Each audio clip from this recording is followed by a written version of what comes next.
बिस्मिल्लाहिर्रहमानिर्रहीम। पाकिस्तान के टी20 स्क्वाड का अनाउंसमेंट हुआ है साउथ अफ्रीका की सीरीज के लिए और ट्राई नेशन सीरीज के लिए।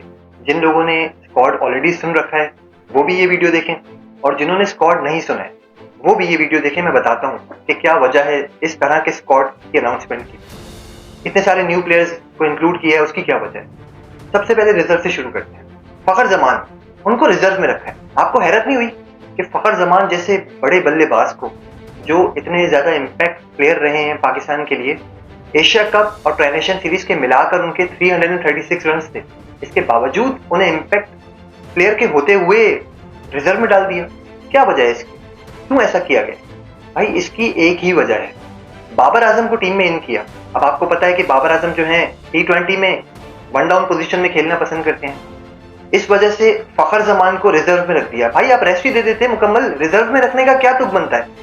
ये बात बिल्कुल भी समझ नहीं आई। बिल्कुल इलॉजिकल पैथेटिक अप्रोच पीसीबी की तरफ से, टीम सिलेक्शन की तरफ से फखर जमान के साथ निहायत ज्यादती की गई है, लिटरली मैं यही कहूंगा। दूसरे जो रिजर्व में जो प्लेयर जिन्होंने मुझे काफी ज्यादा शौक किया वो थे सुफियान मुकीम, और उनकी जगह डाल दिया उस्मान तारिक को।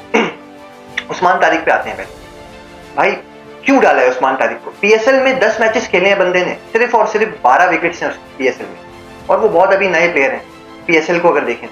दूसरा अभी सीपीएल खेल के आए वो, कैरेबियन प्रीमियर लीग, उसमें 10 मैचेस में उनकी 20 विकेट्स, लेकिन 2 बार उनका एक्शन जो है उस पे जो है उनको वार्निंग मिली है। तो फिर ऐसे प्लेयर को सुफियान मुकीम के ऊपर आप तरजीह दे रहे हैं। सुफियान मुकीम एमर्जिंग प्लेयर हैं, पाकिस्तान के लिए अच्छा कर रहे हैं टी20 में, इवन के ओडीआई में, और आप उनके ऊपर तरजीह उस्मान तारिक को दे रहे हैं। ये लॉजिक वंस अगेन नहीं समझ आई, बिल्कुल पैथेटिक।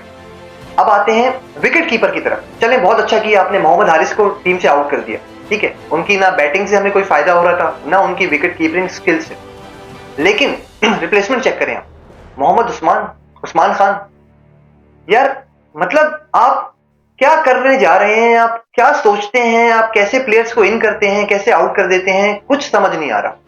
ये वही प्लेयर हैं जिन्होंने यूएई के लिए खेलते थे और फिर पाकिस्तान के लिए अपना यूएई का जो करियर था वो बर्बाद कर दिया। हमने बोला चलें, जबरदस्त हो गया, गुड हो गया, ठीक है, टीम में आ जाए, पाकिस्तान टीम में खेलें, क्योंकि आप डोमेस्टिक में जब खेलते हैं तो एक अलग ही प्लेयर होते हैं, इतनी ज्यादा सेंचुरीज लगाते हैं, इतनी ज्यादा परफॉर्म करते हैं। लेकिन जब पाकिस्तान क्रिकेट टीम से वो खेले तो उनकी जितनी भी परफॉर्मेंसेस थी वो सारी मल्टीप्लाई बाय 0 हो गई, और वो एक अलग ही प्लेयर नजर आए, टल्ले नजर आए वो। उनकी बैटिंग में कोई एक्शन था, और ना ही उनकी बैटिंग में कोई उस तरह की अप्रोच थी, ना दिलकश अंदाज था, और ना ही स्कोर्स रन्स का अंबारा।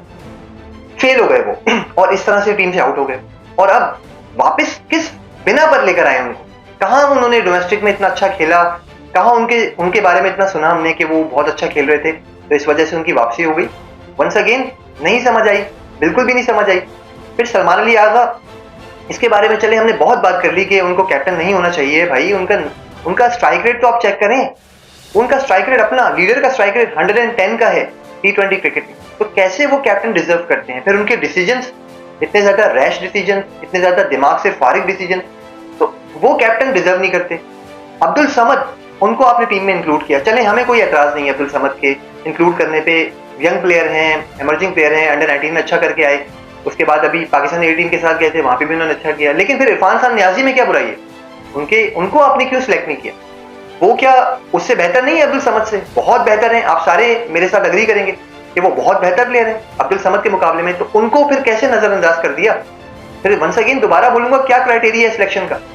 किस तरह से आप इस तरह के प्लेयर्स को सिलेक्ट कर लेते हैं, और जो डिजर्विंग प्लेयर्स हैं उनको आप जो है वो टीम से आउट कर देते हैं। कुछ और प्लेयर्स की तरफ आते हैं। हसन अली, आपने हसन अली को ट्राई नेशन सीरीज में भी साथ में रखा और फिर एशिया कप में भी साथ में रखा, बस रखा, ज्यादा खिलाया नहीं उनको, लेकिन फिर आपने ऐसे ही बाहर कर दिया। वंस अगेन ना उनका रिजर्व में नाम है, वो अब शायद रेस्ट कर रहे हैं, पता नहीं क्या कर रहे हैं, और उनकी जगह आपने किसको इंक्लूड किया?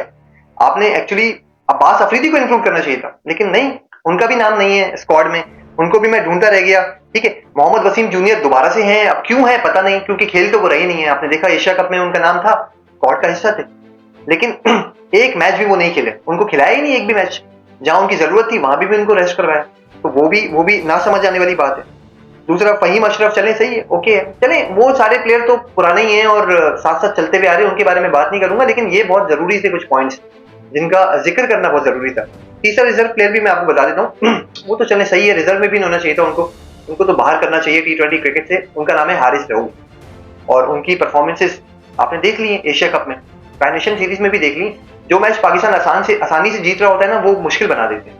और फिर पाकिस्तान अगर 30-35 रन से डिजर्व करता है जीतना, तो पाकिस्तान गलती से 12 रन से 10 रन से जीतता है।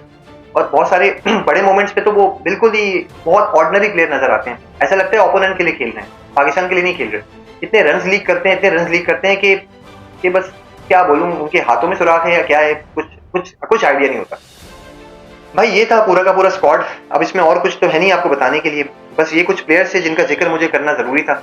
नसीम शाह के बारे में भी कहूंगा यार कि देखिए, to be very very honest, उनकी कोई खातिर खा परफॉर्मेंसेज नहीं है डोमेस्टिक में, कि पहले वो आउट हो गए थे, अब जब वापस आ रहे हैं तो कोई बहुत ही परफॉर्मेंसेज के लोड लेकर नहीं आ रहे अपने साथ, कि भाई उनके कंधे काफी ज्यादा हैवी हो गए हों, उन्होंने बहुत अच्छा परफॉर्म किया और बहुत ज्यादा विकेट्स लिए हों, ऐसा कुछ नहीं है। तो ये भी नाइंसाफी है। हसन अली जो थे वो उनसे ज्यादा डिजर्विंग थे, अगर आपने सिलेक्शन करनी भी थी किसी फास्ट बॉलर की।